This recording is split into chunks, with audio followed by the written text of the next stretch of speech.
Et si je vous apprenais à devenir plus malin que le diable? À travers son ouvrage, Être un homme libre et surtout devenir plus malin que le diable, Napoléon Hill. Vous connaissez Napoléon Hill? Bah oui, je vous ai déjà fait des résumés de lui sur YouTube. Nous propose de plonger dans un ouvrage qui, je vous ai trouvé 10 conseils, 10 leçons, mais des leçons de développement personnel. Raison pour laquelle, dans cette vidéo, on va innover légèrement. Je ne vais pas vous faire un résumé de son ouvrage dans lequel il discute avec le diable pour comprendre les mécanismes humains, pour comprendre les blocages, les chaînes, les peurs qui peuvent être en chacun de nous et comment nous émanciper de ces dernières d'un point de vue général. Vous le savez, ici c'est une chaîne YouTube sur la communication.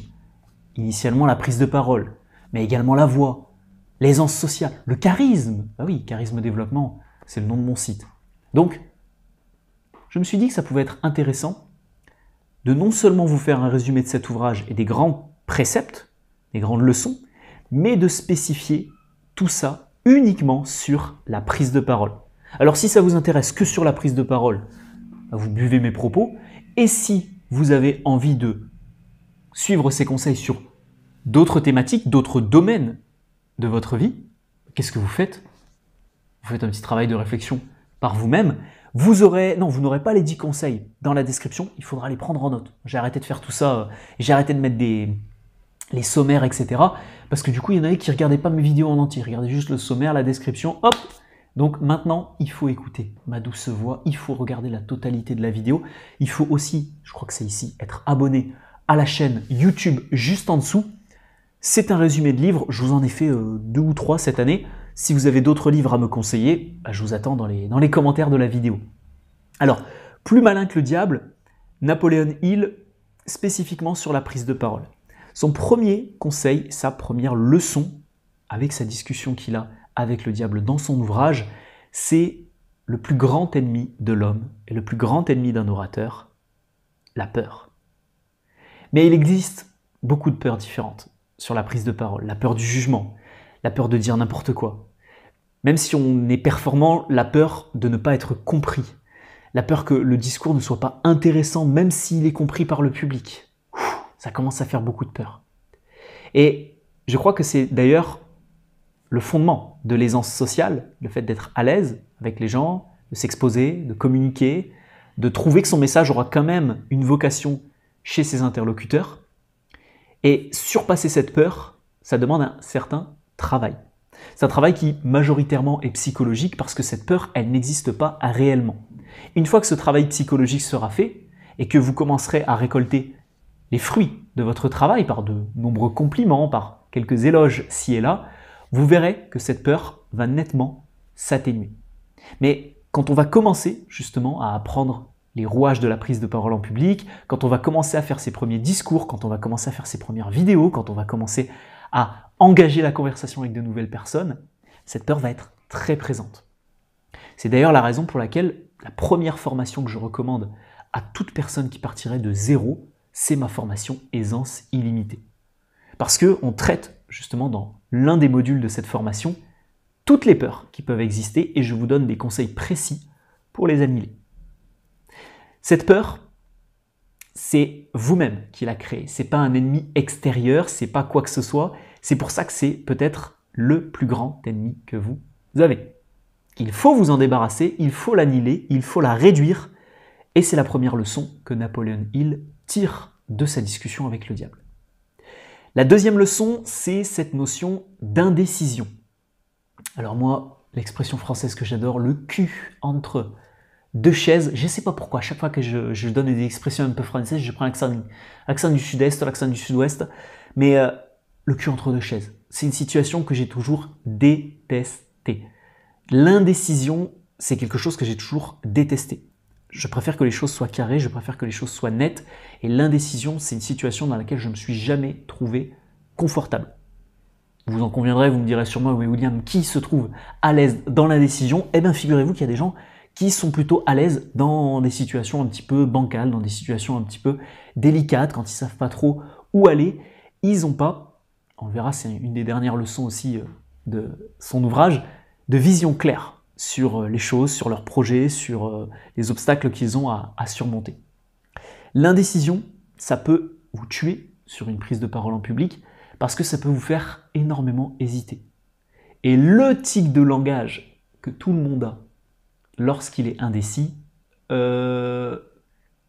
donc ça, forcément, si vous voulez supprimer cette indécision, vous allez par conséquent supprimer vos tics de langage et vous allez avoir une communication, ça passe par la voix, qui est beaucoup plus nette, beaucoup plus tranchante. Regardez les hommes politiques, les bons hommes politiques, hein, pas ceux qui ont mangé au buffet du Parti Socialiste là, toute leur vie, là, qui sont là, oh, écoutez, moi je pense que là, non, je vous parle des hommes politiques qui ont quand même une certaine droiture. Ils sont convaincants dans ce qu'ils vont dire. Donc, il n'y a pas d'indécision. Et c'est ça qui va galvaniser les foules, c'est ça qui va justement rassembler les gens autour de leur projet politique. Les grands orateurs également, si on n'est pas dans le cadre de la politique, les grands chefs d'entreprise qui sont inspirants, ils n'ont pas cette notion d'indécision. C'est aussi un levier psychologique que vous devez justement travailler. Troisième leçon, l'auto-sabotage et les croyances limitantes. La communication, c'est pas fait pour moi. Non, mais de toute façon, je bégaye, donc je suis né avec un bégaiement, je ne pourrais pas travailler ça. Non, mais je suis pas bon sur la séduction parce qu'en fait, je suis pas beau, donc du coup, ça marche pas, je suis pas intéressant. Non, mais en fait, moi, j'ai une manière de parler, moi, j'ai du franc-parler, voilà. Donc moi, en fait, si t'aimes pas comment je parle, bah tant pis, tu vois. Moi, je préfère être comme ça, je préfère être franc. Non, non, Mireille. Non, t'es juste chiante en fait. On t'a pas demandé ton avis, tu ferais bien juste de la fermer, c'est pas du franc-parler. C'est juste que tu te mets à raconter des choses, mais on s'en fout complètement en fait. Tu te mets à critiquer sur certains aspects et on t'a rien demandé. C'est pas du franc-parler et tu ferais bien changer ça. Tous ces éléments-là sont des réelles croyances limitantes que vous pouvez avoir. Ou de l'auto-sabotage. Devenir un bon orateur, ça s'apprend. Comme quasiment tout. Un exercice simple que Napoléon Hill vous recommande, c'est de prendre une feuille, vous listez toutes vos croyances limitantes, avec une vraie vision claire, hein. Vous vous confrontez à vous-même, et toutes les choses que vous pensez être des vérités, ou toutes les choses que vous avez un peu mis sous le tapis, vous les listez. Et en face, je pousse le téléphone, vous allez cette fois-ci noter des convictions. Premier aspect, sur la prise de parole, je bégaye, ou j'ai une mauvaise articulation, une mauvaise élocution, ou j'ai un accent qui ne me convient pas. En face, conviction, je peux travailler mon articulation. Je peux arrêter de bégayer. Deuxième problématique, j'ai un grand franc-parler, mais c'est comme ça fait partie de ma personnalité. Non Mireille, ça fait pas... Toutes les Mireilles là, qui sont abonnées à la chaîne YouTube, hop, elles sont désabonnées. C'est qui là, c'est qui ce gars là? Le franc-parler, en face, je peux apprendre à mieux exprimer mes propos, avec peut-être un petit peu plus d'intelligence émotionnelle, parler uniquement quand on me donne la parole ou quand on me demande mon avis, et je peux travailler ça. Autre croyance limitante, j'ai jamais été à l'aise à l'oral, je rougis, donc de toute façon ça restera toujours comme ça. Non, je peux devenir à l'aise à l'oral, je peux m'entraîner face à une personne, 3 personnes, 10 personnes, 20 personnes, 100 personnes, 500 personnes, et petit à petit, je peux y arriver. Le meilleur moyen de supprimer ces croyances limitantes, c'est de mettre en place des convictions fortes en face de ces convictions, en face de ces croyances limitantes. Mais d'y croire vraiment, pas juste de noter et puis de se dire ouais, bon, voilà, non. Les croyances limitantes, c'est des choses que vous allez vous répéter tous les jours, régulièrement, et qui vont vraiment saboter votre confiance personnelle. Quatrième leçon de son ouvrage, Plus malin que le diable, c'est l'importance de l'autodiscipline. Le diable va réellement faire en sorte de vous mettre dans un état fluide, si je puis dire, où vous n'avez pas cette rigueur, cette droiture. Un jour vous faites ci, le lendemain vous faites ça, et puis ensuite vous pensez ci, et ensuite vous pensez ça, et puis après vous êtes ascendant poisson, et puis après vous êtes dans... voilà. On va pas aller sur ce sujet-là, sinon la chaîne YouTube va complètement sauter, mais vous savez où est-ce que je veux en venir? L'importance de la discipline. La discipline, la rigueur, la droiture, ça va justement vous offrir beaucoup plus de constance, beaucoup plus de liberté sur le long terme. Seul souci, et c'est là où le diable est très malin, c'est paradoxal. C'est avec de la discipline, de la rigueur, un réel cadre, que vous allez être libre. Ce n'est pas en faisant n'importe quoi en permanence, en étant par exemple sujet à toutes vos pulsions, toutes vos envies, que vous allez être libre. Ça, c'est le grand débat entre la droite et la gauche, entre une pensée un peu plus wokiste et une pensée un petit peu plus traditionnaliste. D'ailleurs, ça n'a rien à voir avec la droite et la gauche, je vous dis une bêtise, c'est une pensée un peu plus wokiste et une pensée un peu plus traditionnaliste. C'est par la discipline, c'est par un réel cadre, c'est par de vraies valeurs, rigueur, commandements de vie, que vous allez pouvoir avoir un haut niveau de liberté. Et au contraire, c'est en n'ayant aucune droiture, aucune discipline, que vous allez être sujet à vos propres pulsions, à vos propres émotions, et que vous allez être empris par le diable. Donc je ne m'étalerai pas plus sur le 4e point, vous me l'avez compris, soyez disciplinés. Nom de Dieu. 5e point, 5e leçon, on est aussi sur cette notion justement de maîtrise de soi. Le 4 et le 5 sont assez liés, c'est pour ça que je vous l'ai mis juste là. Vous canalisez, gérez vos émotions, gérez votre trac, gérez votre stress sur une prise de parole. C'est grâce à ça que vous allez vraiment pouvoir exceller à l'oral. Si au contraire, vous vous laissez totalement envahir par cette énergie, alors ça peut être une énergie positive comme une énergie négative, c'est là où vous risquez d'avoir beaucoup plus de difficultés. Par exemple, ça peut paraître aussi contradictoire, mais un orateur qui est surexcité à l'idée de commencer une prise de parole, qui va être un tout petit peu stressé, mais c'est pas du trac, il n'est pas angoissé à l'idée de parler en public, mais il est surexcité à l'idée de commencer son discours, il peut en oublier les efforts qu'il a fournis sur la préparation de ce dernier, il peut en oublier son discours. Donc se laisser totalement aller à ses émotions, à l'euphorie du moment, ça peut être négatif et ça peut vous empêcher justement de briller à l'oral derrière. C'est valable à l'oral, c'est valable dans votre vie également. Une certaine retenue, une certaine maîtrise de soi, ça ne veut pas dire être stoïque en permanence, mais un peu de stoïcisme, ça n'a jamais tué personne. C'est la 5e leçon de Napoleon Hill. La 6e leçon, c'est l'influence de l'environnement, l'influence sociale, l'environnement, et j'irai même plus loin. Ça, bah oui. Parce qu'à une époque où vous avez peut-être un métier qui est dans le digital, vous avez peut-être un métier où vous travaillez derrière un ordinateur, ou vous avez peut-être un métier avec des collègues de boulot, mais vous ne leur parlez pas non plus tout au long de la journée, toutes les influences que vous retrouvez là-dessus, le soir quand vous rentrez chez vous, si vous n'habitez pas chez vos parents, si vous n'êtes pas en couple, si vous êtes célibataire et que chez vous il n'y a rien, à part peut-être un chien ou un chat, les influences du téléphone, c'est votre environnement social. Ce pas des personnes que vous connaissez directement, mais si tous les soirs vous avalez 2 vidéos de Enjoy Phoenix ou de... Ah oui, je suis de la vieille école, je ne sais même pas si elle fait encore des vidéos. C'est qui les youtubeurs, les jeunes youtubeurs là? Bah Michou, hein, Michou. Qui est-ce qu'il y a? Inoxtag, etc. Pour les hommes, je ne connais pas les youtubeuses beauté pour les femmes. Ça, c'est vos influences. Il y a aussi vos amis. Il y a aussi les gens de votre famille que vous côtoyez énormément, personnes, si vous êtes en couple avec quelqu'un. Ne surtout pas sous-estimer l'influence de l'environnement et des gens que vous voyez au quotidien. En communication, ça se résume à quoi? Je vous l'avais déjà dit cette année sur YouTube, ça se résume à écouter la manière dont les autres s'expriment. Si tout autour de vous, et si les contenus que vous regardez sur Internet, il n'y a que du « wesh, oh t'as vu? T'as vu genre, ouais, t'as capté? T'inquiète? Oh mon ref ?»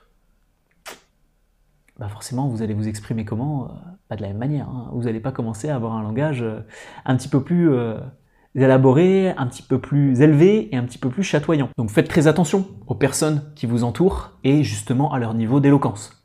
Mais c'est valable pour plein d'autres choses, pour le domaine sportif, pour le domaine entrepreneurial, pour le domaine familial, pour les relations sociales, etc. Vous savez, vous êtes la moyenne des 5 personnes que vous entendez, que vous fréquentez, que vous côtoyez le plus ou que vous consommez également le plus sur votre téléphone. Donc faites très attention à ces différentes influences qui peuvent soit vous tirer vers le haut, soit malheureusement vous tirer vers le diable.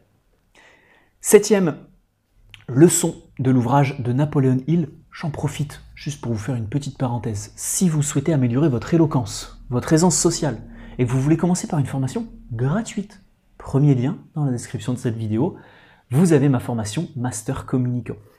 Une vidéo de 15 minutes, un bilan diagnostique avec moi, de quoi commencer de manière très simple par développer votre éloquence, le premier pas pour repousser le diable et pour vous rapprocher d'une meilleure vie.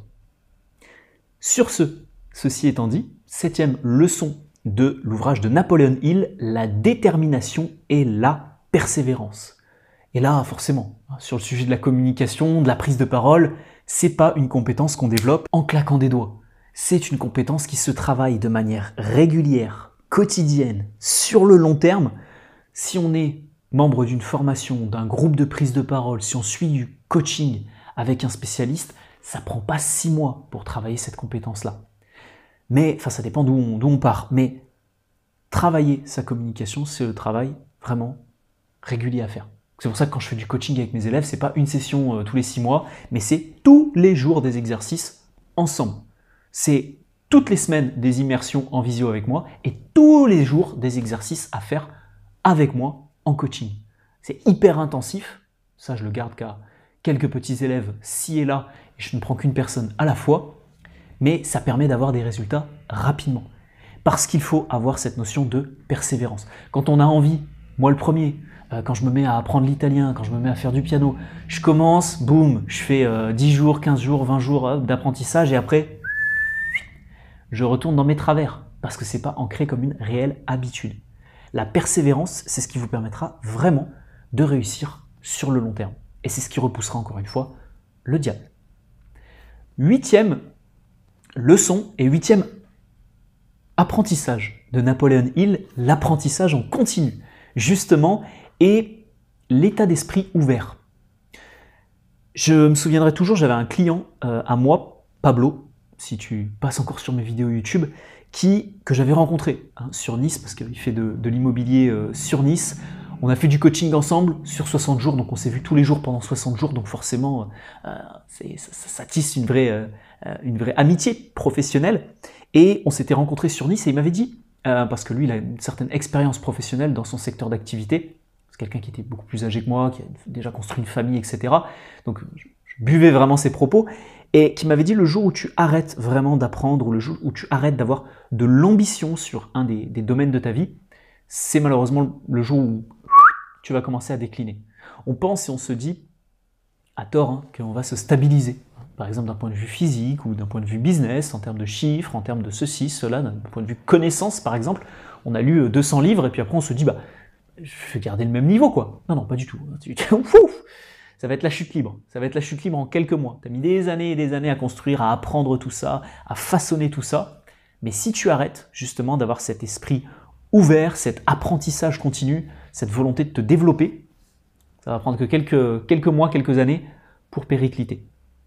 Raison pour laquelle un apprentissage continu, une ouverture d'esprit, être ouvert aux nouvelles stratégies, par exemple de communication, aux nouveaux outils de communication, tous ceux qui ont snobé littéralement la vidéo, le média vidéo, aujourd'hui, on le voit bien par exemple avec ce qui s'est passé sur les histoires, je n'ai pas vraiment suivi sur C8, Aluna, TPMP, etc. Maintenant, ils font leur émission sur YouTube. Donc tous ceux qui ont snobé YouTube en disant non mais c'est pas la télé c'est la télé. La télé maintenant ça se passe sur YouTube quoi. Quand on est censuré à la télé, maintenant on fait des centaines de milliers de téléspectateurs sur YouTube. Et les plus gros YouTubeurs sont aussi là-dessus. Donc tous ceux qui pensaient que la vidéo c'était pas important, savoir parler face caméra, non mais attends, ça n'a pas d'utilité, si, la preuve. Et parler face caméra, c'est très différent, bon il n'y en a qu'une, mais s'il y en a plusieurs, c'est très différent que de parler face à un public ou d'avoir une conversation avec quelqu'un. Donc, apprentissage continu, rester ouvert d'esprit, l'intelligence artificielle qui est en train de se développer énormément, regardez ça d'un coin de l'œil et pas snobber ça avec une petite main comme ça et avoir ce regard un peu méprisant là-dessus. Toujours rester ouvert d'esprit et curieux. 9e leçon, je vous l'avais spoilé un tout petit peu avant, la vision claire. La vision claire, les objectifs clairs pour éviter d'être dans l'indécision, justement. C'est ça qui va façonner un discours. Si je prends vraiment le cas d'un discours face à un public, c'est la vision que va avoir l'orateur.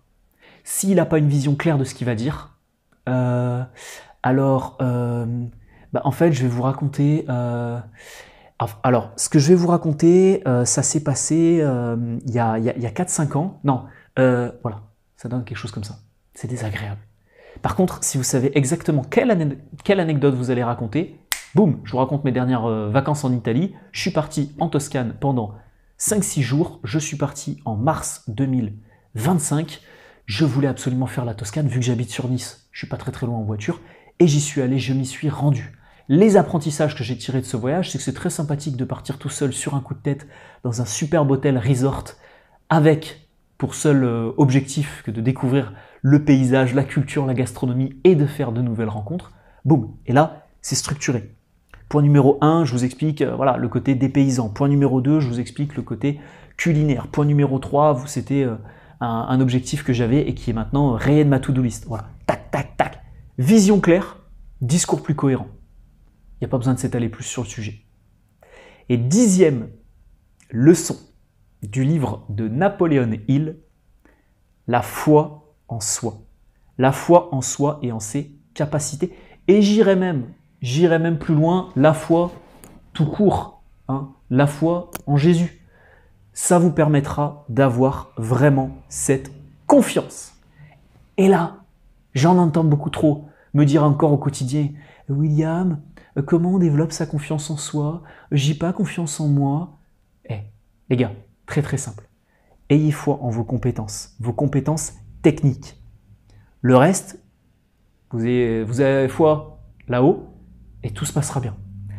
Travaillez sur votre technique. Apprenez à faire des choses. Apprenez à faire des choses de vos mains. Apprenez à faire des choses avec votre tête, avec un ordinateur, développer des compétences, de réelles compétences. Si je vous donne les miennes de compétences, parce que c'est toujours la manière dont j'illustre mes propos. Maintenant, faites des parallèles avec votre propre vie. Vous n'êtes pas tous youtubeurs, consultants en communication. Il faut que vous puissiez développer des compétences. Moi, les compétences que j'aime bien développer, l'art culinaire. J'adore ça. Je me suis fait récemment une cave à cigares, une cave à vin. C'est des compétences que j'ai développées. C'est des compétences d'œnologie. C'est des compétences pour le goût sur certaines choses. Apprendre l'italien. Il y a de ça quelques années, j'ai dû apprendre justement, pour votre plus grand plaisir, vous avez vu la qualité des vidéos s'améliorer petit à petit, parce qu'il y a un réel setup. Il y a une lumière là, une lumière là. L'ordinateur, je l'ai positionné là. Je me suis mis de cette manière-là, parce que regardez, si je fais ça, le cadrage, faudra repasser. Donc tout ça, ça s'apprend. J'ai dû investir dans du matériel. Il y a une petite lumière bleue derrière, il y a une lumière ici qui reflète sur le bois. Tout ça, c'est des apprentissages, ça s'apprend. Et ça, c'est vos capacités, c'est vos compétences. Si je veux faire l'américain, c'est vos skills. Yes, vous l'avez dit avant moi. Mais j'aime pas les anglicismes, donc je reste sur les compétences. Développez vos compétences et vos capacités techniques. Le reste, c'est votre foi. Si vous développez ces compétences-là, vous aurez confiance en vous. Développez votre manière de parler. Comme ça, après, quand vous vous exprimerez face à une demoiselle, vous serez plus confiant. Développez vos compétences intellectuelles. Je vous ai fait juste avant un résumé de cet ouvrage, des livres historiques, il y en a plein dans ma bibliothèque, achetez-en également. Plus vous saurez de choses, plus vous saurez faire des choses, plus justement vous aurez confiance en vous. Si vous êtes toute la journée sur le téléphone, sur le canapé, Netflix, etc., là vous serez littéralement dans les griffes du diable. Ok? Donc un peu plus de compétences, un peu plus de Jésus, et tout se passera très bien pour vous. Si vous avez apprécié le résumé de cet ouvrage, Plus malin que le diable, de Napoleon Hill, vous le retrouvez dans la description de cette vidéo. Si vous voulez quelque chose qui n'est pas lié uniquement à la prise de parole en public, ma formation gratuite, Master Communicant, elle est juste là. Vous pouvez cliquer dessus pour vous inscrire. Et dimanche prochain, on ne se fait pas un résumé de livre début novembre, mais je vous dévoile les 4 compétences à avoir et à maîtriser pour dominer le jeu social. Donc si vous voulez dominer le jeu social, il faudra être là dimanche prochain, il faudra être abonné à la chaîne YouTube. Je vous remercie pour votre visionnage et je vous dis à tout de suite sur la formation Master Communicant.